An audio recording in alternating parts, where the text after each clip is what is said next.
Hey guys, what's up? Welcome to economics class 3। So सबसे पहला topic आज हम डिस्कस करेंगे लिक्विडिटी एडजस्टमेंट फैसिलिटी। सो ये क्या होता है? It is a primary instrument which is used by the RBI for controlling the liquidity in the market, okay, and sending interest rate signals in the market, okay. So liquidity adjustment facility एक तरह का tool है जो RBI use करता है market के अंदर liquidity या फिर मनी सप्लाई को कंट्रोल करने के लिए, okay. So generally it is the difference between the two rates, repo rate and reverse repo rate. हमने पिछली क्लासेस में पढ़ा रिवर्स रेपो रेट और रेपो रेट क्या होता है, तो उन चीज़ों के उन दोनों के डिफरेंस को हम लिक्विडिटी एडजस्टमेंट फैसिलिटी कहते हैं, okay, numerically. So liquidity adjustment facility is also called as liquidity corridor, okay. So the next term that we are going to study today is marginal standing facility. So marginal standing facility introduce हुआ था RBI के द्वारा मई 2011 में, okay. So it is also a type of liquidity adjustment facility, okay. MSF is also a kind of LSF, okay.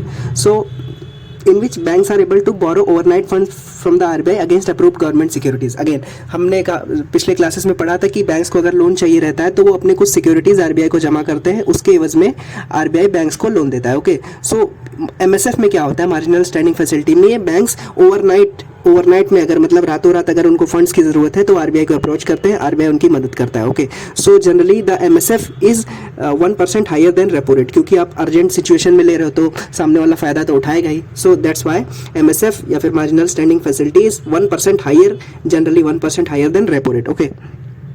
So the next term that we are going to study is regulation of consumer credit. आजकल हम देखते हैं कि बहुत सारी चीज़ें, आपके पास पैसे ना हो तो भी लोग आईफोन लेके घूम रहे हैं, तो ये कैसा होता है? क्योंकि कंज्यूमर क्रेडिट मतलब क्रेडिट पे बहुत सारी चीज़ें अवेलेबल हैं। सो इसके केस में हम जानेंगे कि जैसे कि टीवी, कार या मोबाइल फ़ोन्स इंस्टॉलमेंट बेसिस पे बैंक्स फाइनेंस करा देता है, जिसे हम यूज़ करते हैं, okay. So this type of consumer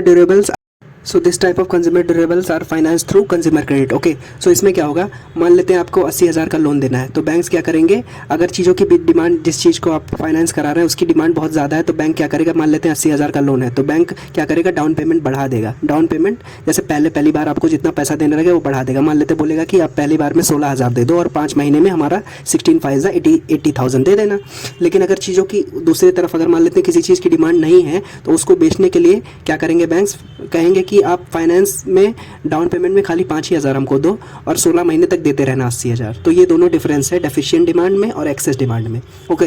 next चीज़ जो हम पढ़ने वाले हैं उसे कहते हैं टाइप्स ऑफ मॉनेटरी पॉलिसी। सो दो तरह की मॉनेटरी पॉलिसी होती है, एक एक्सपेंशनरी मॉनेटरी पॉलिसी, दूसरा कॉन्ट्रैक्शनरी मॉनेटरी पॉलिसी। सो एक्सपेंशनरी मॉनेटरी पॉलिसी वो मॉनेटरी पॉलिसी होती है जिसमें हम इकोनॉमी में मनी सप्लाई या फिर लिक्विडिटी बढ़ाते हैं और कॉन्ट्रैक्शनरी में लिक्विडिटी घटाते हैं। सो एक्सपेंशनरी मॉनेटरी पॉलिसी कैसे करेंगे, इकोनॉमी में पैसे कैसे बढ़ाएंगे, आरबीआई क्या करेगा, इंटरेस्ट रेट बैंक्स के लिए घटा देगा। इंटरेस्ट रेट जब घटा देगा तो बैंक्स आसानी से लोन ले पाएंगे, तो आगे हाउस होल्ड्स को या हम और आप जैसे लोगों को आसानी से लोन दे पाएंगे, कम दर पे लोन दे पाएंगे। सो इस तरह से इकोनॉमी के अंदर मनी सप्लाई बढ़ेगी। जब लोन्स लोग इजीली अवेलेबल करा पाएंगे अपने लिए तो फिर उसको खर्च करेंगे, इन्वेस्टमेंट करेंगे और बहुत सारी चीज़ें मार्केट से खरीदेंगे। तो इस तरीके से क्या होगा, ये एक्सपेंशनरी मॉनेटरी पॉलिसी, हम पैसे मार्केट के अंदर इन्फ्यूज़ कर रहे हैं, बढ़ा रहे हैं, okay. So on the other hand contractionary monetary policy में क्या होगा, कॉन्ट्रैक्शनरी मॉनेटरी पॉलिसी में इंटरेस्ट रेट आरबीआई बढ़ा देगा। इंटरेस्ट रेट बढ़ा दिया तो बैंक्स के लिए बोरोइंग कॉस्ट बढ़ गई, तो फिर हाउस होल्ड्स के लिए बोरोइंग कॉस्ट बढ़ गई। सो इस तरीके से हम देखते हैं एक्सपेंशनरी और contractionary monetary policy, okay. Next हम जानेंगे what is economic policy of government. So every action which is taken by a country's government to influence the economy of a country, that is called as part of economic policy of the government. For example, जैसे कि planning commission बैठी थी, पहली बार सबसे पहले establish हुई थी 1950 में by prime minister Jawaharlal Nehru as the chairman, okay. So first 5 year plan उसके बाद में आया था 1951 में, 1951 टू 1956। ये फोकस करता था एग्रीकल्चर पे। उसके बाद में सेकंड 5 ईयर प्लान आया 1956 से 1961 में, इसने फोकस किया इंडस्ट्रियलाइजेशन पे, जिसमें बेसिक और कैपिटल इंडस्ट्रीज़ बनाने की बात की गई और कंट्री में बहुत सारे स्टील प्लांट्स खोले गए ताकि हम कैपिटल इंडस्ट्रीज़ को प्रमोट करें with the assistance of foreign countries, okay. So जैसे कि भिलाई स्टील प्लांट खुला 1955 में रशिया की मदद से, बोकारो स्टील प्लांट 1964 में खुला रशिया की मदद से अगेन, फिर राउरकेला में 1955 में जर्मनी की मदद से खोला गया और 1959 में दुर्गापुर में स्टील प्लांट खोला गया यूनाइटेड किंगडम की मदद से, ओके। सो अब इसमें क्या देखते हैं हम, इंडिया के पास मिक्स्ड इकोनॉमी है। इकोनॉमिक पॉलिसी इंडिया की क्या है, इंडिया के गवर्नमेंट की क्या पॉलिसी है, मिक्स्ड इकोनॉमी। जिसमें क्या होगा, मिक्स्ड इकोनॉमी में क्या होता है, both private and public sector. Public sector यानी कि गवर्नमेंट, और प्राइवेट सेक्टर यानी कि जो प्राइवेट जो कंपनीज होते हैं, जैसे कि रिलायंस हो गया, Adani group of companies, Reliance industries, Tata group, ये सब हो गए private sector. Okay, so private sector और पब्लिक सेक्टर दोनों मिलकर काम करेंगे, ये होती है हमारी मिक्स्ड इकोनॉमी में के अंदर। ओके, सो इंडिया में इंडस्ट्रियल पॉलिसी रेजोल्यूशन आया था 1948 में, और 1956 में भी आया था। ओके, सो ये भी इसी फिलॉसफी के अराउंड रिवॉल्व किया। ये फिलॉसफी हमारी थी कि हम फॉलो करेंगे भैया mixed economy. So that is. फिर 1965 में क्या हुआ, India embarked on the green revolution. So green revolution में क्या हुआ, हमने बहुत सारा अपने एग्रीकल्चर सेक्टर में इंप्रूवमेंट किया, क्योंकि हमारी एग्रीकल्चर सेक्टर या फिर जो किसानी है, किसान बहुत सफ़र कर रहे थे। सो चीज़ों का प्रोडक्शन नहीं हो रहा था, क्रॉप्स का अच्छे से प्रोडक्शन नहीं हो रहा था, इस वजह से ग्रीन रेवोल्यूशन को लाया गया। ओके, सो इसमें क्या गया, एग्रीकल्चर सेक्टर को प्रमोट किया गया, और बहुत ज़्यादा हाई यील्डिंग वैरायटी सीड्स लाए गए। Okay, use with the use और help of high yielding variety seeds, जिससे ज़्यादा प्रोडक्शन हो सके। हम फर्टिलाइजर्स यूज़ करेंगे ताकि ज़्यादा से ज़्यादा प्रोड्यूस हो सके क्रॉप्स, और इंडिया सेल्फ सफिशिएंट बने, इंडिया फूड सिक्योर बने। ओके, इस प्रॉब्लम को सॉल्व करने के लिए ग्रीन रेवोल्यूशन लाया गया था 1960 के दशक में, 1965 से 70 के बीच में। Okay, so at the same time India it solve the problem of food security in India. So food security क्या होती है, जब फूड अवेलेबल भी हो, एक्सेसिबल भी हो, अफोर्डेबल भी हो। मान लेते हैं अगर फूड अवेलेबल है लेकिन आप उसको एक्सेसिबल नहीं, कहीं दूर, कहीं पहाड़ पे या कहीं दूर है, आप एक्सेस नहीं कर सकते, तो भी आप फूड इनसिक्योर रहेंगे। या फिर मान लेते हैं फूड अवेलेबल भी है, एक्सेसिबल भी है, आपके पास में ही मिलती है, इजीली अवेलेबल है आपके पास मार्केट में, घर के पास में मार्केट में अवेलेबल, लेकिन अफोर्डेबल नहीं है। 200 रुपये किलो चीज़ बिक रही है, 400 रुपये किलो बिक रही है, तो अफोर्डेबल नहीं है, तो फूड सिक्योरिटी कभी नहीं आ पाएगी। Okay, so food security is when food is easily available, accessible and affordable. Okay, तब हम कहेंगे कि हम फूड सिक्योर है, इंडिया फूड सिक्योर कंट्री है, और ये ग्रीन रेवोल्यूशन की वजह से ही हुआ। Okay, so these were the decisions taken by the government to influence the economy of the country. So these are all parts of India's economic policy. So India's economic policy हमने जान ली, तो कभी किसी भी इकोनॉमिक पॉलिसी के कुछ objectives होते हैं। हम भाई ये पॉलिसी, ये जो हमारी नीति है कंट्री में जो हम लोग अडॉप्ट कर रहे हैं, क्यों कर रहे हैं, इसका कुछ रीज़न तो होगा। तो बहुत सारे ऑब्जेक्टिव्स होते हैं, इन ऑब्जेक्टिव्स को मीट करने के लिए हम लोग कर रहे हैं।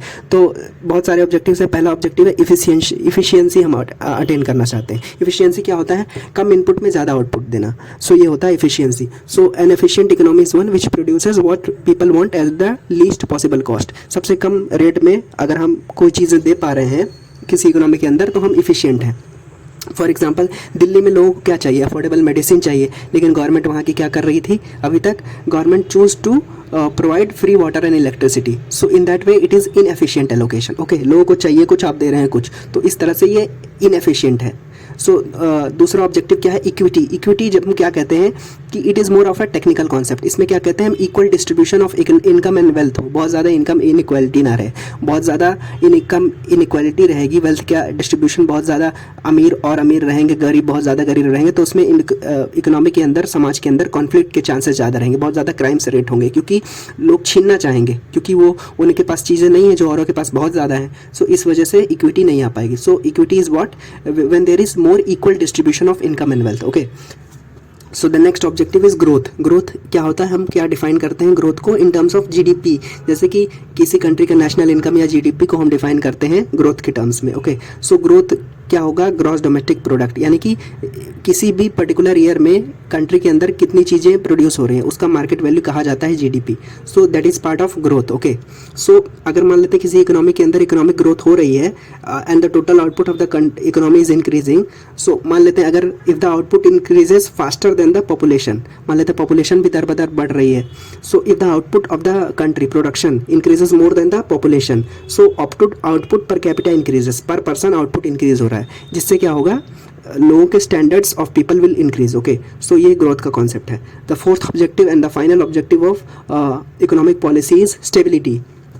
सो स्टेबिलिटी क्या होती है, stability is a condition in when the national output, वही जो चीज़ें प्रोड्यूस हो रही हैं, is steadily growing. Okay, steadily मतलब स्टेबल है, स्टेबिलिटी से मतलब अच्छे से बढ़ रही है, स्टेबल है इकोनॉमी। ओके, सो इसमें क्या होगा, आउटपुट, नेशनल आउटपुट कंट्री का बढ़ता जा रहा है कंसिडरिंग टू कंडीशंस। इकोनॉमी के अंदर ज़्यादा महंगाई नहीं है ताकि लोग चीज़ें ज़्यादा खरीद पा रहे हैं, और एम्प्लॉयमेंट है लोगों के पास, क्योंकि अगर चीज़ें सस्ती रहेंगी लेकिन लोगों के पास एम्प्लॉयमेंट नहीं है तो लोग खरीद नहीं पाएंगे, कोई मतलब ही नहीं हुआ। सो इस तरह से इकोनॉमी के अंदर हम स्टेबिलिटी ला सकते हैं। जब लो इन्फ्लेशन हो और फुल एम्प्लॉयमेंट हो तो स्टेबिलिटी का कॉन्सेप्ट हम अचीव कर सकते हैं। So these were the things that I talked about in today's class. Thank you so much for watching. Bye bye.